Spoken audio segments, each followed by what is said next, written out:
Shooters involve थे। चौथा shooter recce कर रहा था और रेकी करने के बाद जो जानकारी निकली वो सारी जानकारी इन 3 शूटर्स को दी जा रही थी। उधर गिरफ्तार आरोपी ने लॉरेंस बिश्नोई गैंग से अपने रिश्ते होने की बात को कबूल लिया है।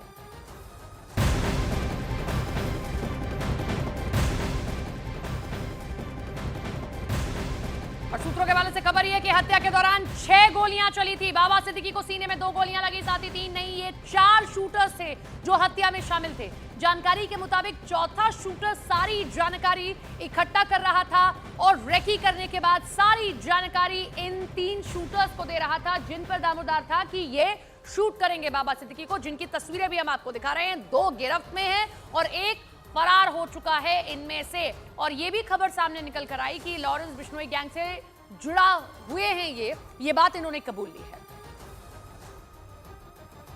तो बाबा सिद्दीकी की गोली मारकर हत्या कर दी गई और इस मर्डर से पूरे मुंबई में सनसनी फैली हुई है। हर कोई सकते में है, क्योंकि बाबा सिद्दीकी एक ऐसा नाम जो सिर्फ पॉलिटिशियन नहीं थे बल्कि एक बड़े बिजनेसमैन भी थे। साथ ही साथ बॉलीवुड में भी उनके अच्छे कनेक्शन थे, सलमान खान से काफी करीबी थे वो, और इसी के साथ में संजय दत्त के भी काफी करीबी बताए जाते थे। तीनों खान्स के काफी करीबी थे। शिल्पा शेट्टी कल उनसे उनके परिवार वालों से मुलाकात करने के लिए अस्पताल भी पहुंचे। और इन सबके बीच में बड़ी खबर आपको बता दें, शूटरों का लॉरेंस बिश्नोई गैंग से कनेक्शन है, ये सूत्रों से हमें खबर मिल रही है। आरोपियों का लॉरेंस बिश्नोई गैंग से कनेक्शन है, ये दावा किया गया। जब पूछताछ आरोपियों से की गई तो उन्होंने इस बात को कबूल लिया कि वो लॉरेंस बिश्नोई गैंग से जुड़े हुए हैं। मुंबई पुलिस आरोपी की दावों की अब जांच में जुट चुकी है। आज उन्हें कोर्ट में पेश किया जाएगा और कोर्ट में पेश करने के बाद पुलिस उनकी लंबी रिमांड मांगेगी ताकि उनसे सख्ती से पूछताछ की जाए। हालांकि उससे पहले ही जब उनको गिरफ्तार किया गया और पुलिस ने पूछताछ की है तो उन्होंने इस बात को कबूल लिया है कि वो लॉरेंस बिश्नोई गैंग से जुड़े हुए हैं। तो एक बड़ी बात एक और हम आपको बता दें जो न्यूज़ 18 इंडिया पर भी आपको देखने को और सुनने को मिलेगी, ये कि रोहित गोदारा जो लॉरेंस बिश्नोई का खासम खास है।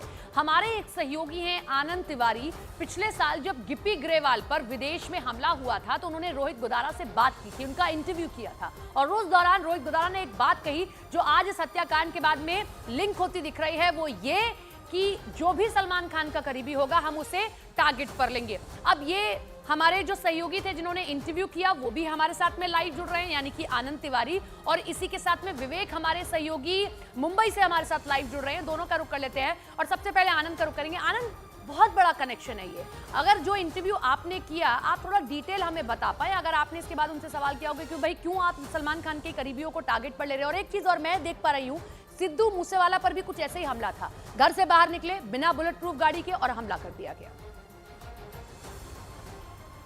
देखिए सपना, सिद्धू मूसेवाला हत्याकांड में भी बिल्कुल यही पैटर्न अपनाया गया था। अगर वाकई में ये शूटर लॉरेंस बिश्नोई गैंग से ताल्लुक रखते हैं तो सिद्धू मूसेवाला के घर की रेकी की गई और महज कुछ पैसों के लिए ही रेकी की गई। बाकायदा गोल्डी बरार से वीडियो कॉल पे जो रेकी करने वाले आरोपी होते हैं वो बात करते हैं, ये बताते हैं कि सिद्धू मूसेवाला घर से निकल गए हैं।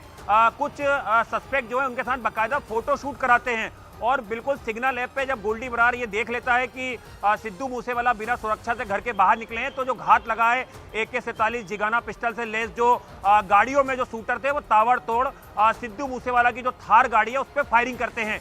हमने देखा, जैसा कि विवेक भी बता रहे हैं, कि बिल्कुल नजदीक से बाबा सिद्दीकी को गोली मारी गई है।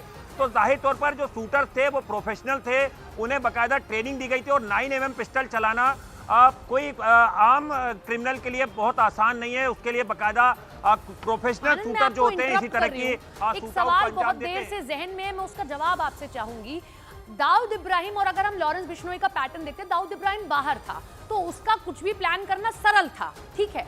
लेकिन अगर कोई व्यक्ति जेल के भीतर है और वहां से प्लानिंग कर रहा है तो लॉ एंड ऑर्डर पर भी सवाल खड़े होंगे, जेलर पर सवाल खड़े होंगे। साबरमती की जेल की सलाखें सबसे सख्त सलाखें कही जाती है, वहां से बैठकर वो प्लान कर रहा है और एक नहीं 2-2 3-3 मर्डर प्लान कर देता है। तो ये तो सवाल लॉ एंड ऑर्डर पर भी खड़े होंगे ना, वहां के जेलर पर भी होंगे। आप कर क्या रहे हैं बैठकर?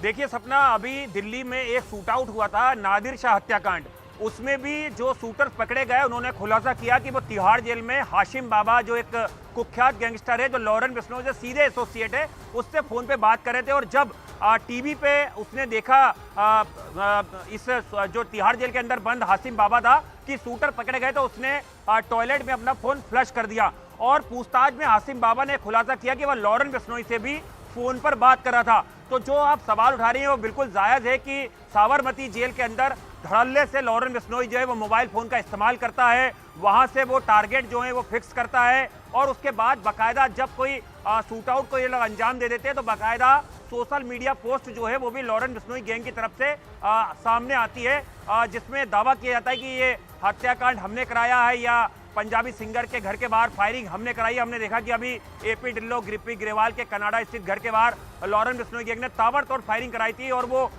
उसके जो वीडियो आए थे वो अपने आप में हैरान करने वाले थे कि किस तरह से आग लगाई जा रही है। एक चीज और है, साबरमती जेल में बैठकर अतीक भी साजिशें रचता था, तो ये साबरमती जेल और वहां के जेलर और वहां के प्रशासन पर सवाल खड़े होंगे, क्योंकि ये कोई लॉरेंस बिश्नोई अकेला नहीं है, वहां के और कुछ गैंगस्टर्स हैं जो वहां धड़ल्ले से फोन चलाते हैं और किसी को कोई पता भी नहीं चलता है। विवेक का रुख कर लेते हैं। विवेक, एक चीज और बताइए, जब दाऊद का बड़ा वो पूरा वक्त था तब हर कोई सख्त में रहता था, चाहे वो बॉलीवुड स्टार्स हो, चाहे वो पॉलिटिकल लीडर्स हो, और खुद पत्रकार भी जो उसको कवर करता था, उसको डीप से कवर करता था, वो उनको भी टारगेट पर लेता था। तो अगर ये दाऊद इब्राहिम वर्जन 2.0 है तो ये सबके लिए खतरनाक है।